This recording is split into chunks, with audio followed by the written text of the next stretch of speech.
Assalamualaikum warahmatullahi wabarakatuh. Halo semuanya, kami dari kelompok 1 akan mempresentasikan hasil pekerjaan kami yang bertema kesantunan berbahasa. Sebelumnya, izinkan saya memperkenalkan anggota kelompok kami. Yang pertama ada saya sendiri, yakni Jamil Akbar Prakusa dengan NIM 240604034. Kemudian selanjutnya ada Bagas Iza Dewangga dengan NIM 240604005. Kemudian ada Valen Azana Sudiro dengan NIM 240604027. Kemudian ada Ivan Zaki dengan NIM 240604023.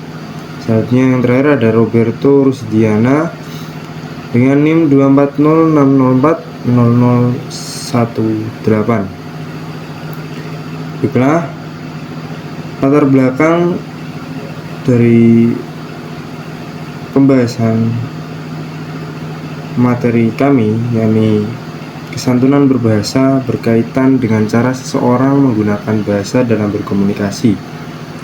Setiap individu harus memahami dan menerapkan kesantunan berbahasa untuk menghindari konflik serta menjaga hubungan yang harmonis. Kesantunan ini dipengaruhi oleh berbagai faktor, seperti tempat, waktu, situasi, serta latar belakang budaya sosial dan pekerjaan penutur. Kemudian selanjutnya, materi akan disampaikan oleh rekan saya. Sebelumnya, perkenalkan, nama saya Bagas Iza Dewangga dengan NIM 240404005. Di sini saya akan melanjutkan materi pada kesantunan berbahasa, yaitu yang pertama ada hakikat kesantunan berbahasa. Setiap individu dalam sebuah masyarakat mesti menjunjung tinggi kesantunan berbahasa, dikarenakan kesantunan berbahasa mencerminkan keluhuran budaya masyarakat itu sendiri. Menurut Pramudjono pada tahun 2020 menjelaskan bahwa kesantunan tidak hanya berkaitan dengan aspek personal, tetapi juga berkaitan dengan nilai-nilai sosial budaya yang disepakati oleh suatu masyarakat sehingga terbentuk suatu masyarakat yang beradab ataupun masyarakat madani. Penggunaan bahasa ini tidak hanya sebatas memperhatikan ragam yang baik dan juga benar, akan tetapi juga mematuhi ketepatan penyampaian, makna, dan maksud tujuan yang ingin disampaikan kepada mitra tutur secara santun. Sedangkan kesantunan merupakan aturan dan perilaku yang ditetapkan dan juga disepakati bersama oleh suatu masyarakat tertentu, sehingga kesantunan sekaligus menjadi prasyarat yang disepakati oleh perilaku sosial. Berdasarkan pemaparan di atas dapat kita simpulkan, kesantunan berbahasa ini juga bisa diungkapkan dengan pikiran dan perasaan secara halus, baik dan sopan dalam berinteraksi, komunikasi verbal. Dan kesantunan berbahasa ini mencerminkan budi halus dan pekerti luhur seseorang dengan tidak menyakiti perasaan dan memberikan pilihan kepada orang lain. Ada pula hakikat kesantunan berbahasa yang baik dan benar. Itu kesantunan berbahasa yang merupakan salah satu aspek penting dalam komunitas yang mencerminkan sikap menghargai lawan bicara dan menciptakan hubungan sosial yang harmonis. Kesantunan ini tidak hanya berkaitan dengan penggunaan bahasa yang sesuai secara gramatikal, tetapi juga melibatkan aspek pragmatik, sosial, dan juga budaya. Oleh karena itu, memahami hakikat kesantunan berbahasa yang baik dan juga benar sangat diperlukan dalam berbagai situasi komunikasi, baik formal ataupun informal. Kesantunan berbahasa ini merujuk pada cara seseorang untuk menggunakan bahasa dengan mempertimbangkan norma-norma sosial dan etika komunikasi yang berlaku di suatu masyarakat. Kesantunan ini tidak hanya ditentukan oleh struktur bahasa yang benar, tetapi juga oleh konteks penggunaan bahasa, hubungan antara pembicara dan pendengar, serta tujuan komunikasi. Ada pula menurut Leach pada tahun 1983, kesantunan berbahasa ini adalah upaya untuk meningkatkan ketidaksopanan dalam komunikasi dan memaksimalkan penghormatan terhadap orang lain. Sementara itu, menurut Brown dan Levinson pada tahun 1987,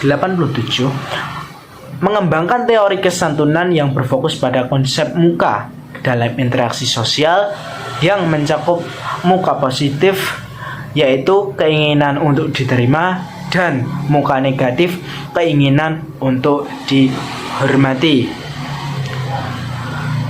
Hakikat kesantunan berbahasa yang baik dan benar ini mencakup beberapa aspek utama yang berkaitan dengan norma sosial, etika, dan kaidah kebahasaan. Berikut ini ada beberapa prinsip utama yang ada di dalam kesantunan berbahasa ya. Yang pertama tadi kesantunan pragmatik. Dalam kesantunan pragmatik ini menggunakan bahasa yang sesuai dengan konteks lawan bicara dan situasi. Lalu menerapkan prinsip kesantunan seperti tidak menyinggung perasaan orang lain ataupun seseorang. Yang kedua, kesantunan dalam pilihan kata. Ini menggunakan kata-kata yang sopan dan juga tidak kasar. Lalu menghindari kata-kata yang menyinggung ataupun merendahkan orang lain. Yang ketiga, kesantunan dalam struktur kalimat. Ini menyusun kalimat dengan jelas, tidak bertele-tele, dan juga tidak membingungkan.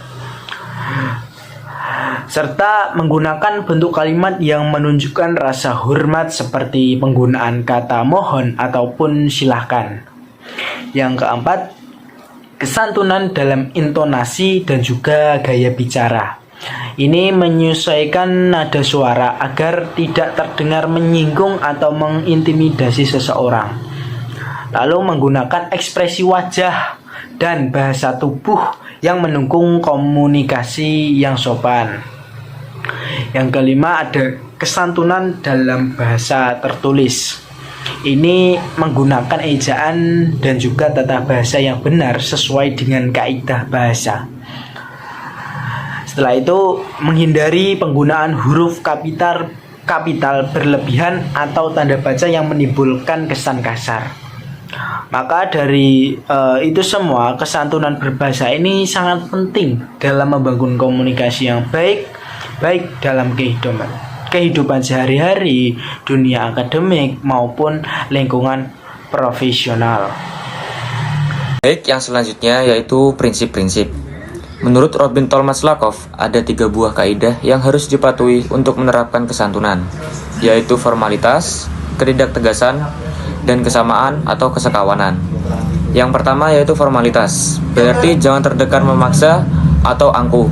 Dan yang kedua, ketidaktegasan, berarti berbuatlah sedemikian rupa sehingga mitra tutur dapat menentukan pilihan. Yang ketiga, kesamaan atau kesekawanan, berarti bertindaklah seolah-olah Anda dan mitra tutur menjadi sama. Terkait prinsip kesantunan berbahasa, Leach mendefinisikan kesantunan sebagai strategi untuk menghindari konflik yang dapat diukur berdasarkan derajat upaya yang dilakukan untuk menghindari situasi konflik. 6 maksim kesantunan yang diajukan oleh Leach adalah sebagai berikut. Yang pertama, maksim kebijaksanaan. Minimalkan kerugian bagi orang lain, maksimalkan keuntungan untuk orang lain. Contoh, bila tidak keberatan, sudilah datang ke rumah saya. Dan yang kedua, maksim kedermawanan. Minimalkan keuntungan bagi diri sendiri dan maksimalkan kerugian bagi diri sendiri. Contoh, Bapak silakan beristirahat, biar saya yang mencuci piring kotor ini. Yang ketiga, maksim pujian. Minimalkan cacian kepada orang lain, maksimalkan pujian kepada orang lain. Contohnya, sepatumu bagus sekali, beli di mana? Dan yang keempat, maksim kerendahan hati atau kesederhanaan.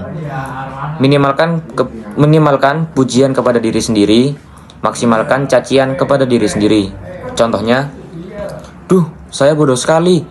Saya tidak dapat mengikuti kecepatan dosen tadi saat menerangkan. Boleh saya pinjam catatanmu? Yang kelima, maksim kesetujuan. Minimalkan ketidaksetujuan dengan orang lain. Maksimalkan kesetujuan dengan orang lain.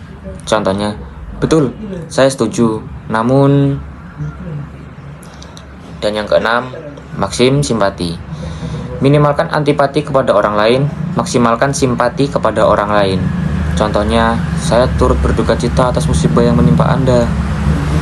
Dan dengan menerapkan prinsip kesantunan, orang tidak lagi menggunakan ungkapan-ungkapan yang merendahkan orang lain, sehingga komunikasi akan berjalan dalam situasi yang sangat kondusif.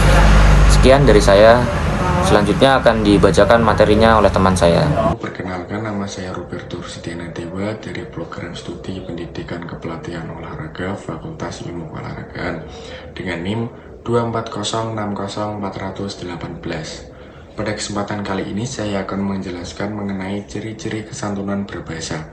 Pada kesempatan kali ini saya akan menjelaskan dua ciri-ciri, yaitu ciri-ciri ketidaksantunan berbahasa dan ciri-ciri kesantunan berbahasa. Yang pertama yaitu ciri-ciri ketidaksantunan berbahasa. Ketidaksantunan berbahasa muncul ketika penutur tidak mampu mengendalikan apa yang mereka bicarakan, sehingga bahasa yang digunakan menjadi tidak santun.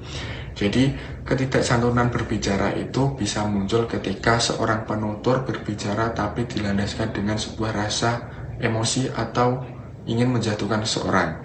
Ketidaksantunan berbahasa dapat terjadi karena beberapa faktor.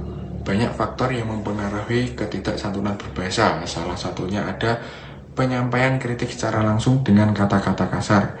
Yang kedua ada emosi yang tidak terkendali. Yang ketiga ada sengaja memasukkan lawan bicara. Dan yang keempat ada tuduhan tanpa dasar.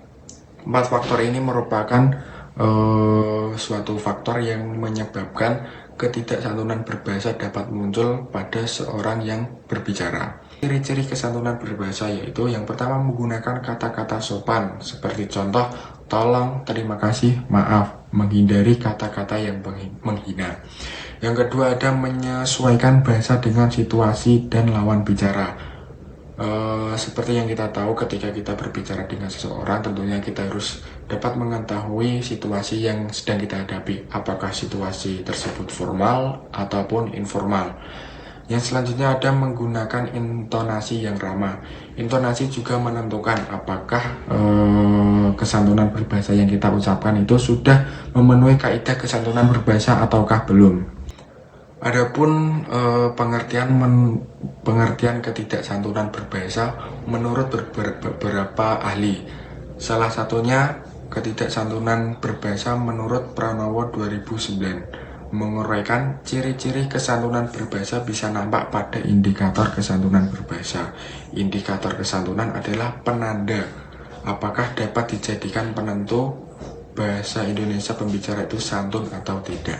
Jadi menurut Pranowo 2009 itu kesantunan berbahasa bisa nampak pada indikator yang nampak apakah pemakaian bahasa Indonesia pembicara itu sangat santun ataukah tidak.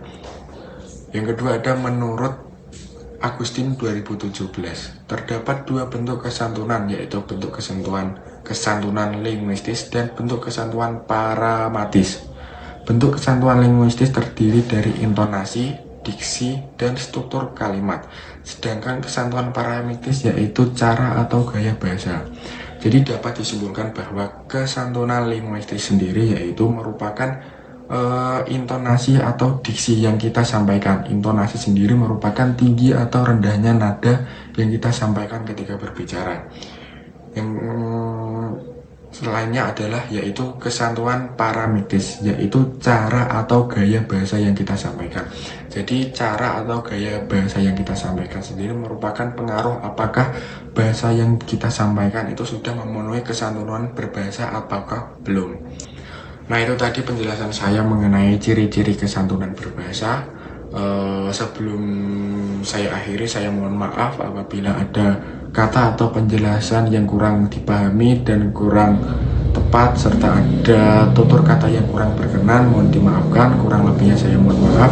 Wassalamualaikum warahmatullahi wabarakatuh. Baik, kita lanjutkan ke faktor penyebab ketidaksantunan berbahasa. Pranowo di tahun 2019 dalam Agustini di 2017 menguraikan ciri kesantunan berbahasa. Bisa nampak pada indikator kesantunan berbahasa. Sebuah indikator diperlakukan untuk dapat menjadi tolak ukur pencapaian suatu hal yang akan dinilai. Indikator kesantunan adalah penanda yang dapat dijadikan penentu apakah pemakaian bahasa Indonesia si penutur itu santun atau tidak. Menurut Agustini di tahun 2017 terdapat dua bentuk kesantunan, yaitu bentuk kesantunan linguistis dan bentuk kesantunan pragmatis. Bentuk kesantunan linguistis terdiri dari intonasi, diksi, dan struktur kalimat, sedangkan bentuk kesantunan pragmatis yaitu cara atau gaya bahasa. Ketidaksamaan bisa terjadi ketika penutur tidak mampu mengendalikan apa yang mereka bicarakan, sehingga bahasa yang digunakan menjadi tidak santun. Hal ini dijelaskan dan sejalan dengan yang disampaikan Pranowo dalam Cheers 2010 yang menjelaskan bahwa faktor pemakaian bahasa yang tidak santun diantaranya yaitu yang pertama, ada menyampaikan kritik secara langsung dengan berkata kasar. Yang kedua, emosi pada diri penutur. Dan yang ketiga, proaktif terhadap pendapat penutur. Yang keempat, penutur sengaja memojokkan mitra tutur. Yang kelima, ada menunduk atau dasar kecurigaan terhadap mitra tutur. Baik, kita lanjutkan ke faktor yang mempengaruhi kesantunan dalam bertutur. Faktor yang mempengaruhi kesantunan dalam bertutur dibedakan menjadi dua. Pranowo 2009, yaitu satu, faktor kebahasaan seperti intonasi, nada, pilihan kata. Yang kedua faktornya yaitu faktor non kebahasaan seperti pranata sosial budaya masyarakat, sikap penutur, topik yang dibicarakan. Selanjutkan, faktor yang mempengaruhi ketidaksamaan berbahasa yakni ada satu, faktor dorongan rasa. Yang kedua, ada faktor sengaja memojokkan mitra tutur. Yang ketiga, faktor mengkritik secara langsung dengan kata-kata yang kasar. Yang keempat, faktor kebiasaan siswa. Yang kelima, faktor kedudukan di kelas.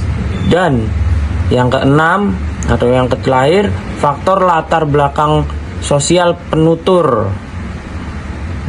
Sugianti 2017. Selanjutnya ada studi kasus. Yang pertama yakni studi kasus penelitian oleh Dita Armelia Resmi dan Berlian R. Turnip dari Universitas Simalungun Pematang Siantar yang berjudul Kesantunan Berbahasa dalam Novel Selena karya Terelie pada tahun 2021 yang dimuat di Journal on Teacher Education volume 2 nomor 2 halaman 184 hingga 194. Adapun salah satu hasil temuannya terkait kesantunan berbahasa yaitu maksim kebijaksanaan. Maksim ini menggariskan bahwa setiap peserta tuturan harus meminimalkan kerugian orang lain atau memaksimalkan keuntungan bagi orang lain. Adapun data pertama, yakni ada pada kalimat, "Aku ingat sekali kejadian malam itu." Dengan senyum tipis, ibu berkata padaku, "Selena, jadilah anak yang kuat.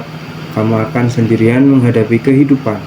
Ibu akan pergi, nak, seperti ayahmu. Maafkan ibu yang tidak bisa membesarkanmu dengan baik." Aku kembali mengangguk pelan. Aku tidak menangis. Sejak kecil aku tidak pernah menangis, bahkan saat lahir pun aku tidak menangis. Kejadian langkah yang membuatku kadang dipanggil anak yang tidak pernah menangis. Halaman 3. Dari kutipan di atas menggambarkan ibu meminta maaf kepada Selena. Tindakan tersebut agar meminimalkan kerugian orang lain dan memaksimalkan keuntungan orang lain. Studi kasus selanjutnya ada penelitian oleh Mei Jayanti dan Subiantoro dari Universitas Negeri Semarang yang berjudul "Pelanggaran Prinsip Kesantunan Berbahasa pada Teks di Media Sosial" pada tahun 2019 yang dimuat di Jurnal Sastra Indonesia volume 8 nomor 2 halaman 119 sampai 128. Salah satu hasil temuan terkait kesantunan berbahasa dalam penelitian tersebut yakni tindak pengancaman muka negatif berupa ungkapan peringatan. Konteksnya ini dituturkan oleh Tifatul Sembiring pada tanggal 30 Januari 2018 di Twitter. Tuturannya sebagai berikut. "Assalamualaikum, panggung politik kerap bersikap munafik. Beda antara ucapan dan perbuatan. Kata-kata yang manis belum tentu benar, tak selalu enak didengar. Drama politik takkan pernah mengubah masyarakat." Data tersebut merupakan penggalan tuturan dari teks media sosial Twitter. Tuturan tersebut melanggar prinsip kesantunan tidak mengancam muka negatif dengan mengungkapkan peringatan terhadap lawan tutur. Tuturan yang melanggar terdapat dalam tuturan kata-kata yang manis belum tentu benar, tak selalu enak didengar. Drama politik tak akan pernah mengubah masyarakat. Tuturan tersebut menunjukkan bahwa kata-kata yang manis ataupun drama politik untuk masyarakat belum tentu dapat mengubah pikiran masyarakat, yaitu terbukti pada tuturan drama politik tak akan pernah mengubah masyarakat. Tifatul mengungkapkan tuturan tersebut agar lawan tutur dalam berpolitik tidak harus mengandalkan perkataan dari beberapa golongan, dalam konteks ini yaitu partai yang bertentangan. Kesimpulan yang dapat diambil yakni kesantunan berbahasa adalah cara mengungkapkan pikiran dan perasaan dengan halus, sopan, dan tidak menyakiti lawan bicara. Menurut Brown dan Levinson, kesantunan mencerminkan kepedulian terhadap harga diri, sedangkan Leach merumuskan 6 maksim kesantunan seperti kebijaksanaan, kedermawanan, pujian, kerendahan hati, kesetujuan, dan simpati. Chair menambahkan bahwa tuturan yang lebih panjang, tidak langsung, serta menggunakan kalimat berita atau hanya cenderung lebih santun. Sebaliknya, ketidaksantunan berbahasa muncul karena kritik kasar, emosi, sikap defensif, memojokkan lawan bicara, atau tuduhan tanpa dasar. Kesantunan dipengaruhi oleh faktor kebahasaan seperti intonasi, nada, dan pilihan kata, serta non-kebahasaan seperti norma sosial, sikap penutur, serta topik pembicaraan. Sekian video presentasi dari kami, semoga bisa dipahami dengan baik, dan apabila ada pertanyaan atau masukan, jangan ragu untuk disampaikan di kolom komentar. Terima kasih sudah menyimak. Wassalamualaikum warahmatullahi wabarakatuh.